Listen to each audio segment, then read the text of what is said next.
Hello, everyone. Welcome back. That was my that's my accent for that's just how I'm going to talk from now on. Welcome back. I don't know what it is. I'm pretty sure it's Spanish. Welcome back. Or it's terrible French. I hope that you also have it's not green. I promise.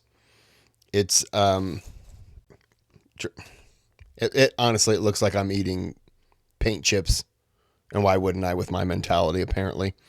It's strawberry, dehydrated pieces of strawberry, apple, peach, blueberry, pineapple.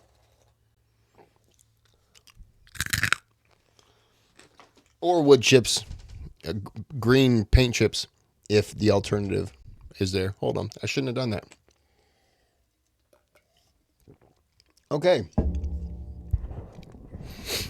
Testing. Sorry, I don't know why I said it. It made me laugh. Okay. This video is sponsored by YouBuyWeRush. And this is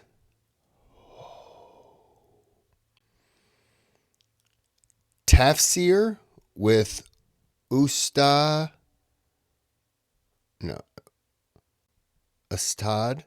Muhammad Tim. That was the easiest one. Humble. This is a 2-hour video. So we're going to break this down. I'm going to try to do 20 minutes or so per video. But it might be 15 depending on time frame that I have. But let's go for the 20. Before we get started, if you can click the thumbs up button for me, that helps tremendously. You can subscribe to the channel, and you can donate to the channel through the thanks button, which he does not have. No, he does not have. Anyways, you can donate, you can request a video, and if you do, your name will be sponsoring that video. You don't have to. But if you don't want to do any of that, you can still request a video. Just takes a little bit longer to get to. And bare minimum, please, thumbs up. I'm not asking a whole lot.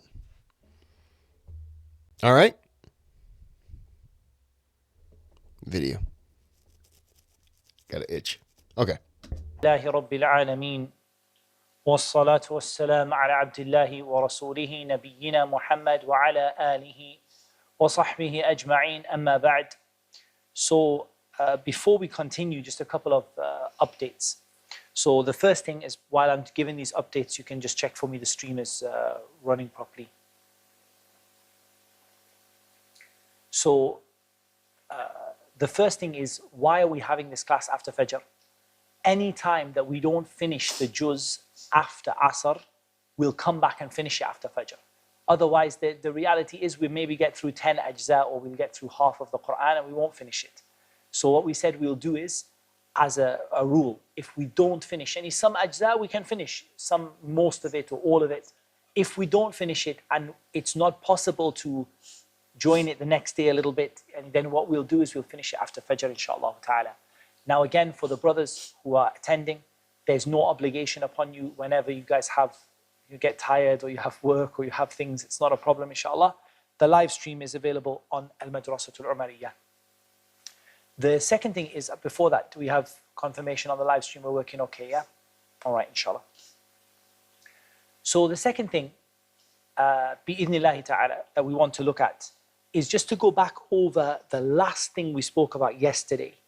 The statement of Allah Azza wa Jal, ضُرِبَتْ عَلَيْهِمُ الذِّلَّةِ. الذِّلَّة is في الظاهر, and what you can see on them when you look at them, humiliation. And as for al-maskana, this is internal, in terms of the fact that their behavior, the way they are inside, and that they are people of al-maskana. You can say like masakin, but not in a good way, not in a positive way, not like needy people, but people who are humiliated on the inside and the outside. Now, I think those were the points I wanted to mention. ذَلِكَ بِمَا عَصَوْا وَكَانُوا يَعْتَدُونَ. يعني عصوا here, they did this, they committed sins. وَكَانُوا يَعْتَدُونَ عَلَى عِبَادِ اللَّهِ. And they transgress and they harm the servants of Allah. And I want you to honestly focus, and really honestly, that you can see. I can tell you that's not me sniffing. I got the microphone muted. Why Bani Israel are addressed like they are in the Quran. Why is it that Bani Israel in the Quran are addressed like that, as though they're doing it now? This is something, something we're talking about Fir'aun, your great grandfathers, ancestors, a long time back. But they're speaking about the Quran. Allah subhanahu wa ta'ala speaks to them as though they're doing it now. Because wallah, they didn't change. Their habits and their behavior and the way that they are. You can see even today, the way that Bani Israel has not changed from what their forefathers, the negative things that their forefathers were upon. That's one point. The second thing is that we are in danger of following that. And for all, and I've said many times, for all the people who say about any boycotting and protesting and all of that stuff, that's a different discussion. That's a discussion for time of fiqh and all of that. But honestly, the first thing you need to boycott is to boycott the behavior of Bani Israel. But otherwise, if you're calling to boycott their food, but you're following their behavior, for wallahi, you're not achieving what, you're not understanding what Allah subhanahu wa ta'ala is telling you in the Quran. That this behavior of Bani Israel is something that the Muslims can fall into, if they don't take the guidance of the Quran and the Sunnah of the Prophet sallallahu alaihi wasallam. So that should be kept in mind. Naam, tafadhal ya Abdurrahman. بسم الله الرحمن الرحيم الحمد لله رب العالمين والصلاة والسلام على أشرف الأنبياء والمرسلين سيدنا ونبينا محمد وعلى آله وصحبه أجمعين اللهم اغفر لنا ولشيخنا وللمستمعين ولجميع المسلمين برحمتك يا أرحم الراحمين. بعد أعوذ بالله من الشيطان الرجيم. قال الله تعالى بسم الله الرحمن الرحيم إن الذين آمنوا والذين هادوا والنصارى والصابئين من آمن بالله واليوم الآخر وعمل صالحا فلهم أجرهم عند ربهم ولا خوف عليهم ولا هم يحزنون. Indeed, those who believed and those who were Jews or Christians. Sorry, got a question. I hear it a lot and I've never asked.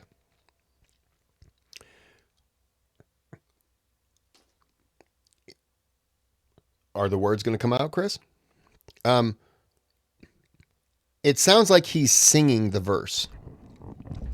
Is that a common thing? And I hear it all the time, so I'm guessing it is. But is that something that you're supposed to do?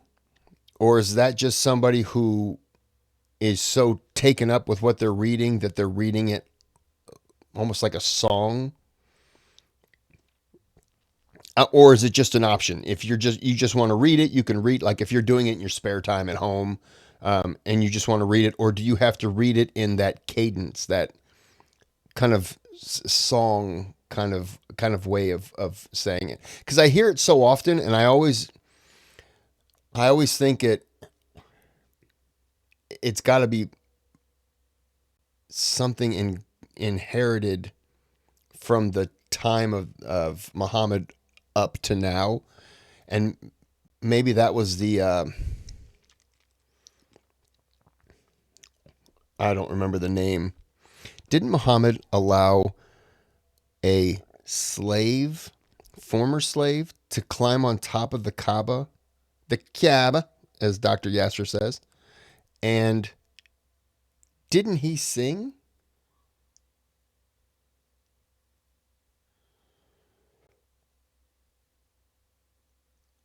I know he did the prayer, but did he sing? Because now I'm wondering if he did, then that's probably something that people would just continue. But anyways, I'm just asking if it's just a common thing. I mean, and I know it is common, but is it something that you have to do? Is it expected, or is it just a choice? Or is it just how he's talking, and it's not. I apologize. You understand what I'm saying. I'm just apparently just blabbering. Christians or Sabians, those who believed in Allah and the last day and did righteousness will have their reward with their Lord, and no fear will there be concerning them, nor will they grieve.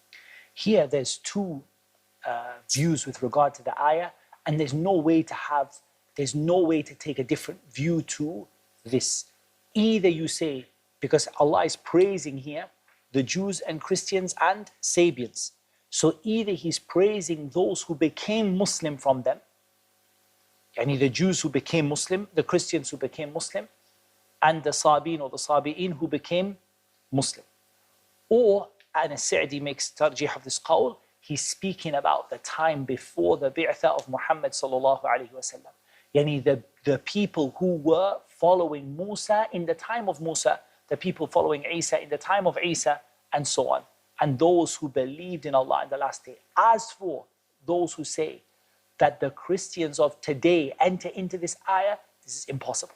Because Allah subhanahu wa ta'ala declared their disbelief, and Allah subhanahu wa ta'ala declared His hatred of what they are upon throughout the Quran. Throughout the Quran. However, what is intended here is before the bi'tha, before Muhammad sallallahu alayhi wa sallam came. That is the ones who Allah subhanahu wa ta'ala will enter them into Jannah. And those who believed in Musa in the time of Musa. And yet all we hear negatives about Bani Israel. So the ones who followed those prophets at the time, maybe they were Jewish, but they believed in, I'll just say, Allah. But when those prophets died, just like, I guess you could say Christianity, it changed away from the original concept. So the original people, they're the ones who will go to heaven or paradise, or I don't know the other terms, names. But the ones who it verged, they won't. Am I understanding that right? I think I am. Like there were among the people of Musa from the best of the people.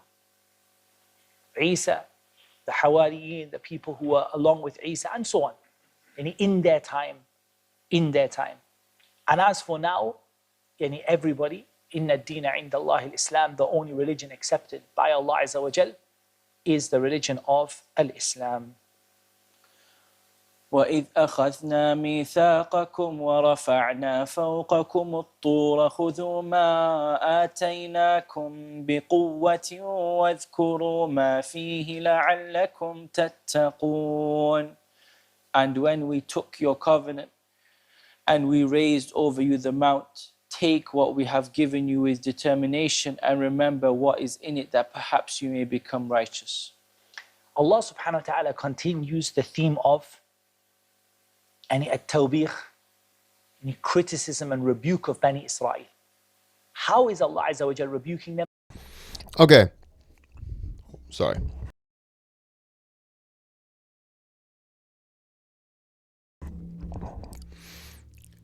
Is he saying Bani Israel? Any criticism and rebuke of Bani Israel. Bani Israel? Israel? I'm not getting the last part. Is that a person? Or is that maybe a tribe, or I don't know. I'm asking. I know, clearly I know, but my dogs, they don't know. And I don't want to be the one who's always telling them things, bragging about stuff I know. So I would like somebody else to tell me. Because I'm just going to. How is Allah Azza wa Jal rebuking them? By mentioning His blessings over them and mentioning how they disobeyed Him after those blessings came. As for the mithaq is the one that is mentioned. Yani that Allah subhanahu wa ta'ala, and He mentioned elsewhere in the Quran, the promises and the covenant that they took from Allah, the various covenants.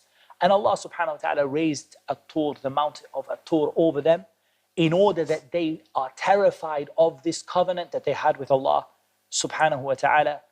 خُذُوا مَا أَتَيْنَاكُمْ يعني من التوراة, and he take the Torah بِقُوَّةٍ, يعني بِجِدٍ وَاجْتِهَادٍ, and he take the revelation of Allah with seriousness, يعني, and work hard to strive to practice what is within it.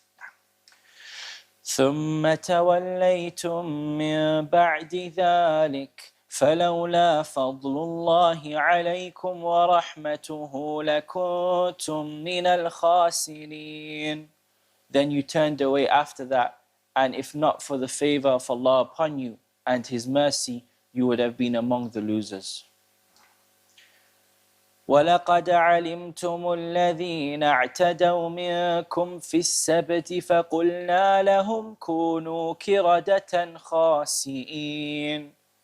And you had already known about those who transgressed among you concerning the Sabbath. And we said to them, be apes despised. Allah subhanahu wa ta'ala gave them the worst of punishments because of them turning away from the commands of Allah subhanahu wa ta'ala. And here, this is mentioned in detail in Surah Al-A'raf, وَاسْأَلْهُمْ عَنِ الْقَرْيَةِ الَّتِي كَانَتْ حَاضِرَةَ الْبَحْرِ إِذْ يَعْدُونَ فِي السَّبْتِ, and here al-ayat. And Allah subhanahu wa ta'ala mentions the story of it in Surah Al-A'raf. نعم. فجعلناها نكالا لما بين يديها وما خلفها وموعظة للمتقين. And we made it a deterrent punishment for those who were present and those who succeeded, and a lesson for those who fear Allah. نعم. يعني بين يديها here is who was present at the time. يعني وما خلفها, those who came after. So the hujjah of Allah, this is another theme of the Quran, comes again and again. إقامة الحجة على المخالفين, establishing the proof against those people who go against the command of Allah, that nobody can say we didn't know. And rather Allah subhanahu wa ta'ala establishes His proof so that nobody can have any argument against the command of Allah Azza wa Jal when it comes now. وَإِذْ قَالَ مُوسَى لِقَوْمِهِ إِنَّ اللَّهَ يَأْمُرُكُمْ أَن تَذْبَحُوا بَقَرَةً قَالُوا أَتَتَّخِذُنَا هُزُوًا قَالَ أَعُوذُ بِاللَّهِ أَنْ أَكُونَ مِنَ الْجَاهِلِينَ. And when Musa said to his people, indeed Allah commands you to slaughter a cow, they said, do you take us in ridicule? He said, I seek refuge in Allah from being among the ignorant. Here begins the story of for which Surah Al-Baqarah is given its name. And this is the story of what happened between Bani Israel when they killed a person and they disputed over who it was. And when they came to Musa for judgment, Musa said to them to slaughter a cow. They said, are you making fun of us? Are you mocking us? And we wanted you to tell us what's going on. We didn't want you to see, look how they have, what did the Prophet speak about? كَثْرَةُ مَسَائِلِهِمْ وَاخْتِلَافُهُمْ عَلَىٰ أَنْبِيَائِهِمْ. They don't let what their Prophet tells them, they don't accept it. And all they had to do is, they came to Musa. Musa is speaking with revelation. When Musa speaks, go and slaughter a cow. Off you go. But instead, they constantly come back and ask, and constantly have issues and i'tiradat, any criticism. So they ask him what they should do. He tells them, and then they question it. Is that it? And am I understanding that? They're pretty much like, what do we do? Slaughter a cow? I don't think this guy knows what he's talking about. Well, why'd you go to him then? It doesn't make any sense.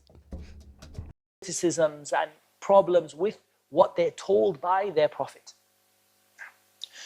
قالوا ادع لنا ربك يبين لنا ما هي قال إنه يقول إنها بقرة لا فارد ولا بكر عوان بين ذلك فَافْعَلُوا مَا تُؤْمَرُونَ. They said, call upon your Lord to make clear to us what it is. Musa said, Allah says, it is a cow which is neither old nor virgin, but median between that, so do what you are commanded. And here, لا فارض ولا بكر, يعني it means not old and not young. That's what the word bikr here means, صغيرة. It's not an old cow and it's not a young cow. Now look at how the difficulty comes upon them in stages. Every time they come back and make a problem with Musa, the hukm becomes harder for them.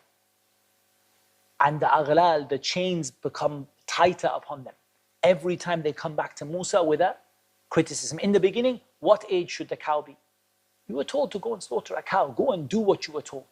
And wallahi, if you want to take from this the virtue of the Sahaba radiallahu anhum, by understanding how the Sahaba were not like this.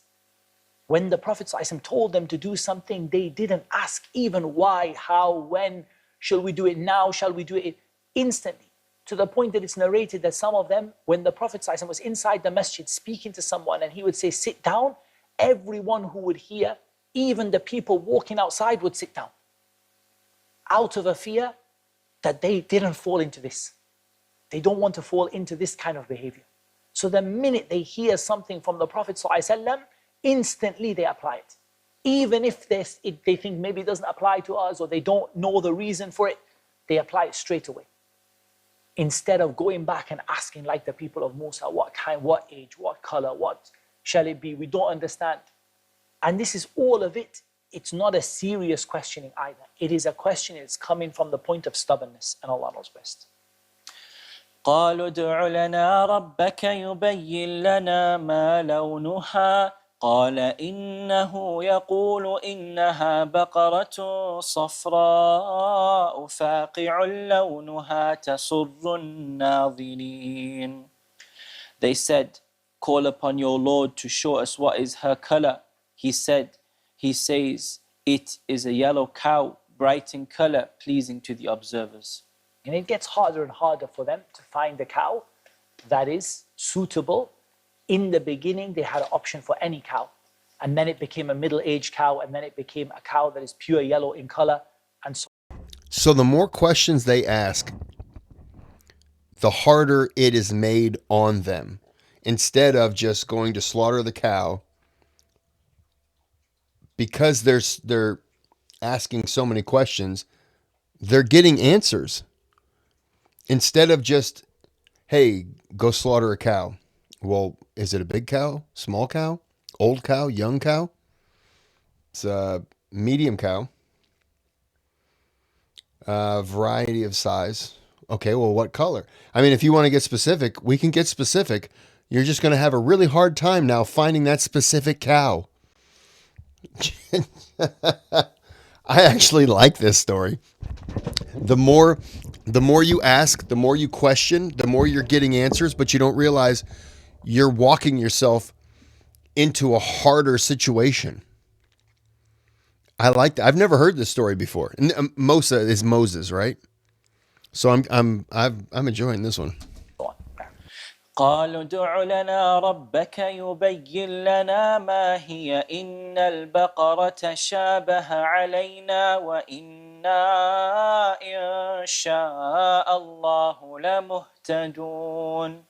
They said, call upon your Lord to make clear to us what is. Indeed, cows look alike to us, and indeed, we, if Allah wills, will be guided. They say that if they didn't say insha'Allah, they would not have followed the command of Allah. The only thing that saved them, and some of the scholars said the only thing that saved them and allowed them to carry out the ruling was that they said insha'Allah, if Allah Azza wa Jal wills.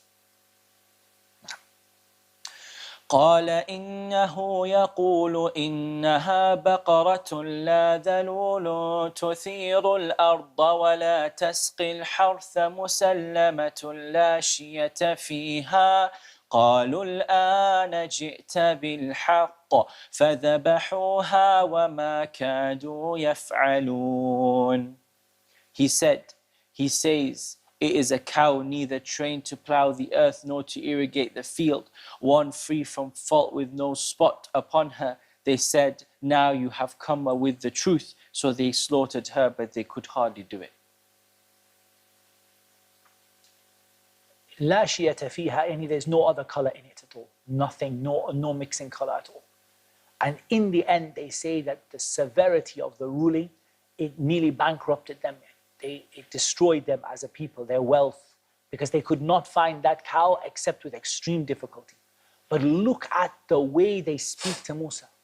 When they said, قَالُوا الْآنَ جِئْتَ بِالْحَقِّ, now you brought us the truth. What do they imply? They imply that what you were saying to us before was not possible for us to follow. And the statement, Musa brought them the truth from the first time when he said, اذبحوا بقرة, slaughter any cow. Like in that, the stubbornness of these people, it wasn't until that it was made so difficult for them that they said, oh, now you've told us, now we understand. It's like 2 + 2 is 4. And they're saying, no, we're not sure. Okay, 2 + 2 is 4. +2 is 6. +2 is 8. +2 is 10.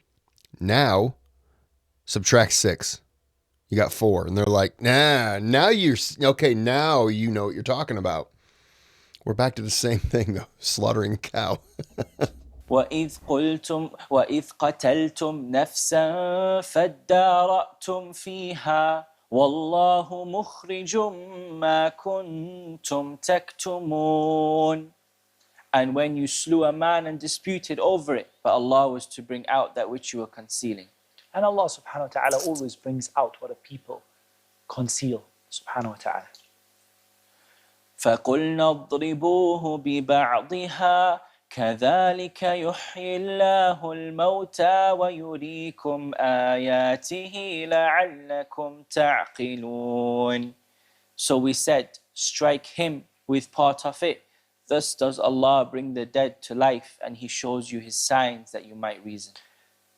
Here there's a benefit. Allah subhanahu wa ta'ala didn't tell us what part of the cow they struck the dead person with, by which Allah subhanahu wa ta'ala, by His power, Allah subhanahu wa ta'ala brought that person back to life. And the reason for that is Allah subhanahu wa ta'ala does not mention for us in the Quran that which does not benefit us. And sometimes people, you see them, يَخُوضُونَ فِي مِثْلِ هَذَا. They get involved in it. Was it this part of the cow or that part of the cow? What kind of dog was the people of the cave have? Was it this breed of dog or that breed of dog? What color was it? What? Allah subhanahu wa ta'ala doesn't, if He didn't mention something to us and the Prophet ﷺ didn't mention it, then that means that we don't need to know it. There's no benefit in us knowing what part of the cow it was. ثُمَّ قَسَتْ عفوا عبد الرحمن لعلكم تعقلون. Yani ta'qilun, we said the whole point of al-aql is to do what will bring you benefit and to keep you away from what will harm you. So this is every time لعلكم تعقلون, yani so that you can be guided to do what will benefit you and what will keep you away from that which would harm you. And la'alla in the Quran is different from la'alla in our day-to-day language. Yani la'alla in our day-to-day language, we say, for example, لعلك بخير, perhaps you are well, in meaning I hope you are well.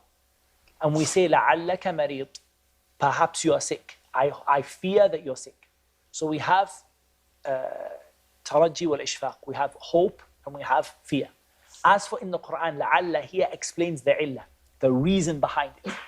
And the purpose behind this is so that you may be guided to use your aql in the way that Allah subhanahu wa ta'ala gave it to you, so you benefit from what will benefit you and you keep away from what will harm you. I'm going to go ahead and stop it there. 20-minute mark. A little over. And we will be back for part 2. I'm going to film a different video in between this one, which will also be released on the same day as this one, which will be tomorrow. And it's going to be, if you watch this first, it's going to be a behind the scenes video of my YouTube studios and me uploading a video and all the stuff you got to go through. And then kind of going through all the videos, the content, the audience, stuff like that. I think it'll be pretty good. I think you'll like it. Well, we're going to go ahead and end this here. But until part 2, have a good day, have a good night.